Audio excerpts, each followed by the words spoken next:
Assalamualaikum warahmatullahi wabarakatuh. Bismillah, alhamdulillah, wassalahu ala rasulillah sayyidina Muhammad bin Abdillah wa ala alihi wa sahbihi wa man wala, amma ba'du.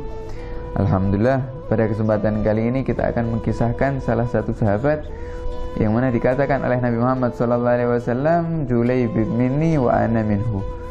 Julaibib adalah sebagian dari aku dan aku sebagian darinya. Sahabat ini bernama Julaibib, ya, yang mana beliau setelah hijrahnya Nabi Muhammad SAW ke kota Madinah, umurnya masih belum mencapai 10 tahun. Akan tetapi di usianya yang masih muda tersebut, yang masih kecil tersebut, beliau sudah mendapatkan lezatnya cinta kepada Nabi Muhammad SAW, sehingga ketika memandang wajah Nabi Muhammad sudah terpenuhi di dalam hatinya, dari lubuk hatinya cinta kepada Nabi Muhammad SAW. Sehingga Sayyidina Julaibib ini umurnya masih kecil, akan tapi sudah tidak memiliki keluarga, tidak memiliki harta, sehingga tinggalnya bersama Nabi Muhammad di masjid. Tinggalnya di masjid Nabi Muhammad bersama ahlu suffah, orang-orang yang tidur di masjid ketika itu. Sehingga makannya tidak makan kecuali jika ada seorang yang memberikan sedekah, atau ketika Nabi Muhammad SAW mendapatkan rezeki. Dan juga tempat tidurnya adalah tempat tidur yang sudah dipersiapkan oleh Nabi Muhammad SAW di pojokan Masjid Nabawi. Dan Sayyidina Julaibib adalah orang yang memiliki akhlak yang bagus juga, akhlak yang indah, sehingga orang-orang di kota Madinah tersebut sering mengundang Sayyidina Julaibib ini yang masih muda ke rumahnya untuk makan bersama keluarganya, anak istrinya. Sehingga Sayyidina Julaibib ini di kota Madinah sudah seakan-akan seperti rumahnya sendiri. Masuk ke rumah fulan, masuk ke rumah fulan. Umurnya juga masih kecil, jadi masih boleh memandang wanita yang bukan muhrimnya. Sehingga masuk ke rumahnya ini, masuk ke rumahnya, disambut ini, diberi makan dan yang lainnya oleh orang-orang di kota Madinah.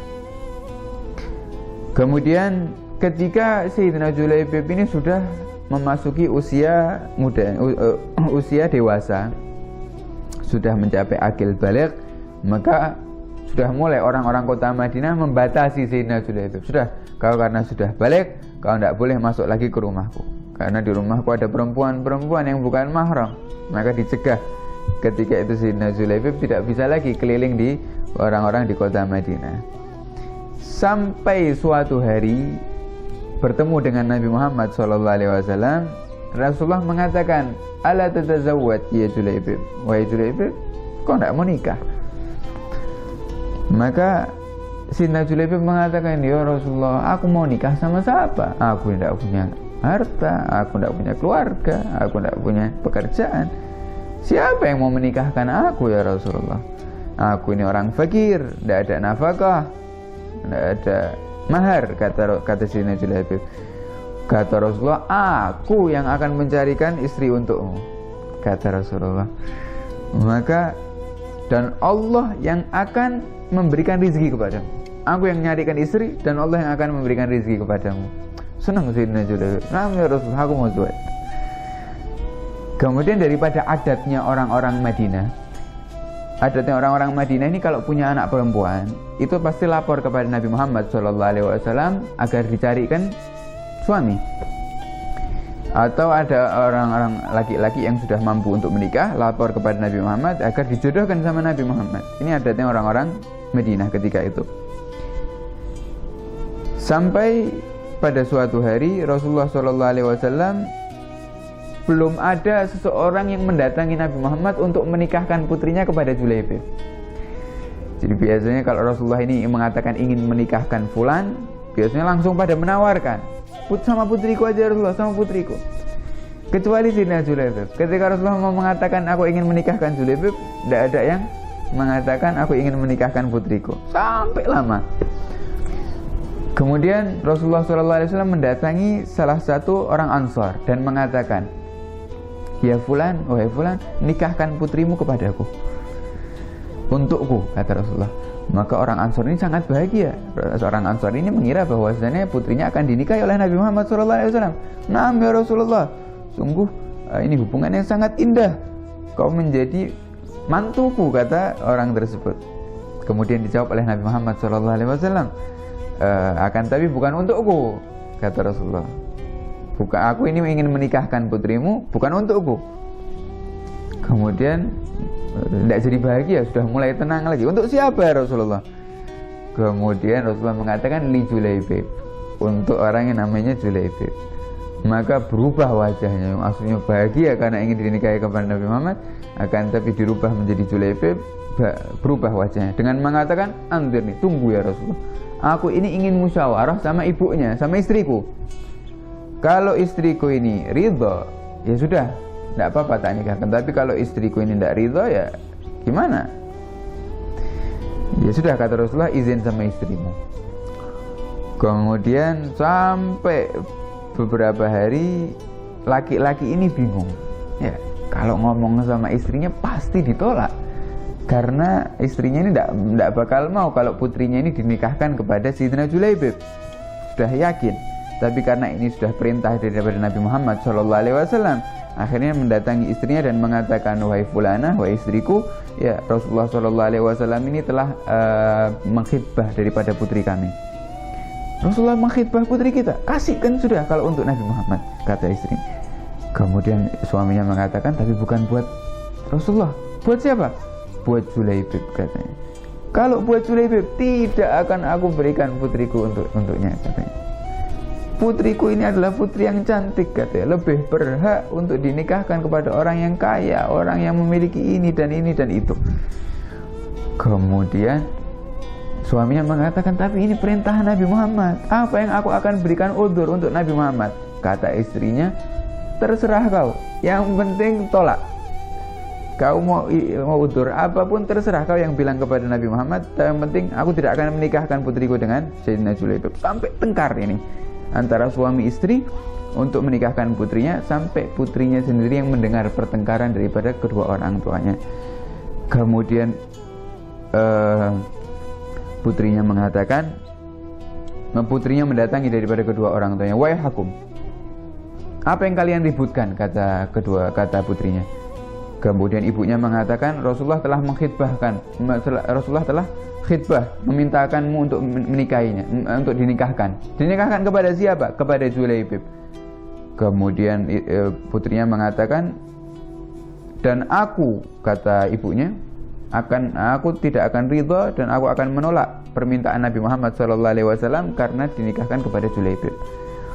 Kemudian putrinya mengatakan, wahai hakum, celaka kalian semua, apakah kalian mau menolak daripada perintah Nabi Muhammad SAW? Wa ma ana billadzi tarfut talab li Rasulullah, dan demi Allah aku tidak akan menolak daripada keinginan Nabi Muhammad SAW. Ikuti daripada perintah Nabi Muhammad. Ini perkataan putrinya. Karena Nabi aula bil mu'minina min anfusihim, karena Nabi inilah harus didahulukan daripada diri sendiri, kata putrinya. Maka ibunya terdiam.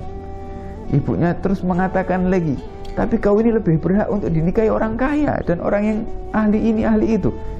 Ini perintah Nabi Muhammad. Jawab oleh seperti itu oleh ibunya. Maka setelah sepakat karena anaknya sudah ridha karena perintah Nabi Muhammad, maka ayahnya langsung lari kepada Nabi Muhammad SAW dan mengatakan, ya Rasulullah, putriku sudah ridha, istriku juga sudah ridha akan dinikahkan kepada Sayyidina Julaibib. Maka Rasulullah sendiri yang mengatur pernikahannya Sayyidina Julaibib dengan dengan istrinya. Setelah pernikahan didoakan oleh Nabi Muhammad. Ini doa yang menjadi seluruh sahabat iri kepada Sayyidina Julaibib. Apa doanya? Doanya, Allahumma subba alaihal khair sabba. Ya Allah, berikanlah kepada istri Sayyidina Julaibib ini kebaikan dan siramlah istri ini dengan kebaikan yang sangat banyak. Dan jangan jadikan kehidupannya ada kesumpekan ataupun masalah sedikit pun. Jadikan hidupnya bahagia terus dan kebaikannya tersiram kepadanya. Didoakan oleh Nabi Muhammad ketika karena menerima Sayyidina Julaibib menjadi suaminya. Tapi tidak lama kemudian, setelah pernikahan, setelah masa-masa bahagia dengan Julaibib, Rasulullah mengumandangkan perang untuk berjihad. Maka Sayyidina Julaibib hadir di dalam peperangan tersebut. Ketika Sayyidina Julaibib hadir dalam peperangan tersebut, Setelah peperangan, Rasulullah pulang. Rasulullah mengatakan kepada kaumnya, apakah ada di antara kita yang masih tertinggal? Kata orang tersebut, sudah tidak ada ya Rasulullah, semuanya sudah ikut. Tapi masih ada orang yang meninggalkanku. Siapa ya Rasulullah? Julaibib. Cari Julaibib, di mana dia? Dicari. Sampai terlihat Sayyidina Julaibib ini sudah terlentang dalam keadaan terkena luka yang sangat parah. Sampai dikabarkan ya Rasulullah, Sayyidina Julaibib meninggal dunia, akan tetapi di hadapannya ada 7 orang yang sudah dibunuh oleh Sayyidina Julaibib. Berperang dengan serius. Dan tidak ada sedikit luka pun di punggungnya, alias tidak ada kabur ini Sayyidina Julaibib. Maka Rasulullah SAW ambil jenazahnya, diambil oleh Nabi Muhammad SAW, dikafani oleh Nabi Muhammad, disolati oleh Nabi Muhammad SAW. Setelah disolati, dikuburkan dengan tangan Rasulullah yang mulia, dikuburkan oleh Nabi Muhammad. Setelah dikuburkan oleh Nabi Muhammad SAW, Rasulullah mengatakan, hadza minni wa ana minhu. Sayyidina Julaibib ini dari aku, dan aku dari Sayyidina Julaibib. Sayyidina Julaibib adalah bagian dari aku, dan aku adalah bagian daripada Sayyidina Julaibib. Sampai dikuburkan, selesai daripada penguburan Sayyidina Julaibib. Setelah kembali ke kota Madinah, istri Sayyidina Julaibib, karena suaminya sudah meninggal, ketika itu orang-orang para lelaki berbondong-bondong untuk menikahi istri Sayyidina Julaibib, untuk mengkhitbah istri Sayyidina Julaibib. Kenapa? Setelah masa iddahnya. Kenapa? Karena menginginkan doanya Nabi Muhammad SAW. Karena yang menikahi istri tersebut akan diguyurkan dengan kebaikan yang sangat banyak dan akan mendapatkan kehidupan yang indah. Ini sedikit daripada kisah Sayyidina Julaibib, sahabat yang taat dengan Nabi Muhammad, cinta dengan Nabi Muhammad, ditolong oleh Nabi Muhammad SAW, dan seorang istri yang taat juga dengan Nabi Muhammad, sehingga menjadikan kehidupan keduanya kehidupan yang indah. Semoga yang sedikit dari itu bermanfaat untuk kita. Wassalamualaikum warahmatullahi wabarakatuh.